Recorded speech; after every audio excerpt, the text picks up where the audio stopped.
नमस्कार। आज हम बात करने वाले हैं हिंदी साहित्य की एक बहुत ही बड़ी हस्ती महादेवी वर्मा के बारे में। और उनकी एक बहुत ही खास रचना है उनके संस्मरण मेरे बचपन के दिन। ये सिर्फ एक कहानी नहीं है बल्कि उस जमाने की एक तस्वीर है, एक ऐसा जमाना जो शायद अब कहीं खो गया है। तो चलिए शुरू करते हैं। स्क्रीन पर ये जो नंबर दिख रहा है 200 साल, ये क्या है? असल में यही महादेवी जी की कहानी की एक बहुत ही दमदार और सच कहूं तो चौंकाने वाली शुरुआत है। सोचिए, उस जमाने में जब घरों में लड़कियां पैदा होने पर खुशी नहीं मनाई जाती थी, लेखिका के परिवार में 200 साल बाद कोई लड़की पैदा हुई थी और इसीलिए उनका जन्म किसी उत्सव से कम नहीं था। उन्हें देवी दुर्गा का आशीर्वाद माना गया। तो जहां लड़कियों का स्वागत नहीं होता था, वहां महादेवी जी को इतना प्यार और सम्मान मिला। ये वाकई एक बहुत ही अलग, एक असाधारण शुरुआत थी। तो ये जो इतनी खास परवरिश थी, उसकी नींव कहाँ पड़ी? उनके अपने ही घर में, जहां संस्कृति और भाषा का एक ऐसा अनोखा संगम था जिसने उनके बचपन को गढ़ा।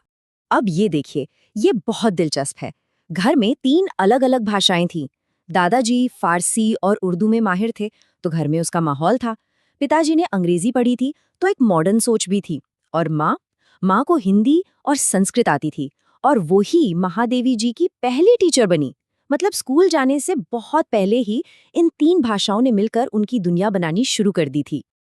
अब दादाजी तो चाहते थे कि वो एक बड़ी विदुषी बने, पर महादेवी जी को उर्दू में कोई दिलचस्पी ही नहीं थी।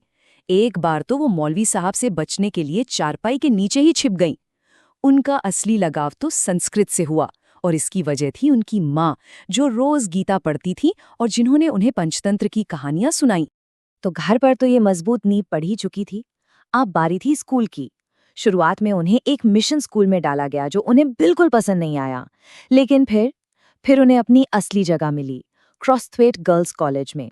और ये क्रॉसथ्वेट कॉलेज कोई मामूली जगह नहीं थी। वहां का माहौल कमाल का था।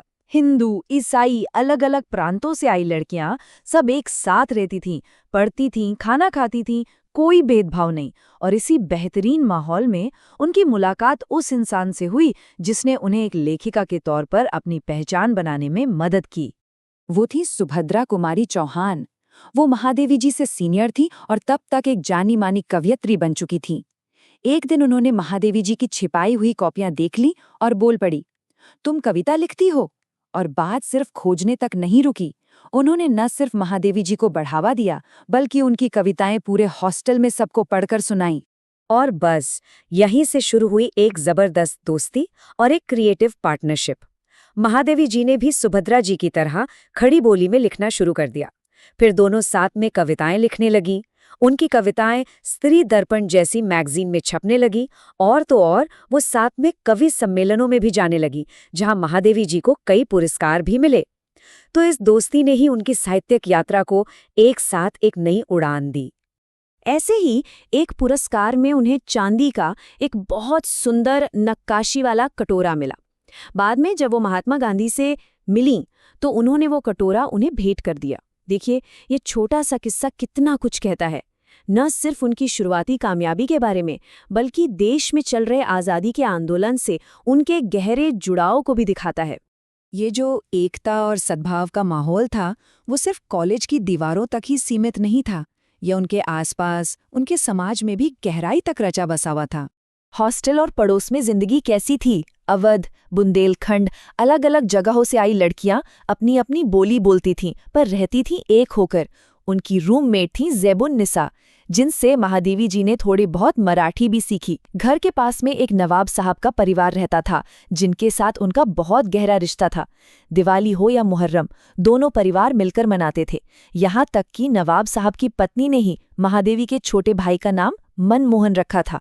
तो मतलब ये सिर्फ ऊपरी दिखावा नहीं था, ये गहरा पारिवारिक रिश्ता था जिसमें धर्म और संस्कृति की कोई दीवार नहीं थी। तो अपने संस्मरण के आखिरी हिस्से में महादेवी जी इसी अतीत को याद करती हैं और सोचती हैं कि आज के समय में उन यादों का क्या मतलब है। वो 2 जमानों की तुलना करती हैं। एक तरफ वो दौर था जहां आपसी प्रेम था, बराबरी थी, सामाजिक सद्भाव था, और दूसरी तरफ आज की हकीकत है, जिसे देखकर लगता है कि उस सब एक खोया हुआ सपना था। यही उनके मन की पीड़ा है, उनका मूल संदेश है कि जो एकता और प्यार उन्होंने अपने बचपन में जिया, वो आज एक दूर का सपना बनकर रह गया है। और आखिर में वो हमें एक बहुत बड़े सवाल के साथ छोड़ जाती हैं।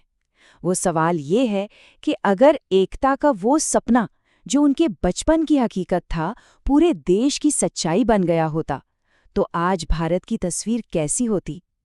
ये एक ऐसा सवाल है जो उनकी निजी यादों को पूरे देश की यात्रा और उसकी उस क्षमता से जोड़ देता है जो शायद कहीं अधूरी रह गई।